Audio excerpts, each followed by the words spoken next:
Welcome to our channel. Today we how to set up RescueTime focus reports for actionable workflow changes, detailed guide step by step clearly. Open the RescueTime application on your device.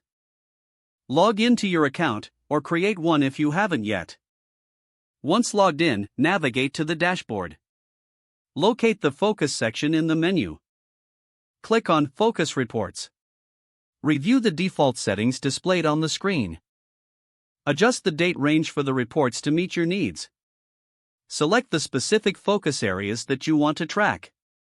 Look for the Work Modes option within the focus settings. Choose which work modes you want to enable. Consider categorizing your activities into different work types.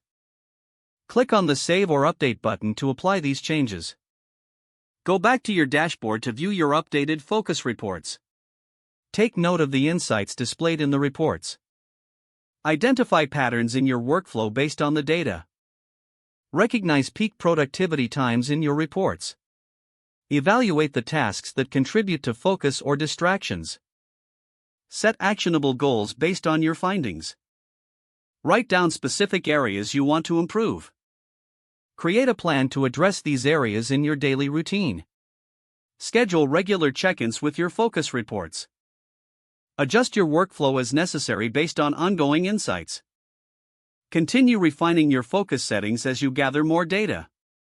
Stay committed to analyzing your productivity trends. Make changes to enhance your focus and overall efficiency.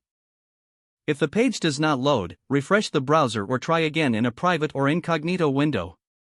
Make sure you are using the correct email address, then retype it carefully to avoid small typos.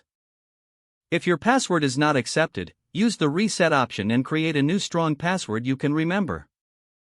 Check your spam folder for verification or security emails, then complete any requested confirmation steps. Don't forget to like this video and subscribe to our channel for more step-by-step tech guides.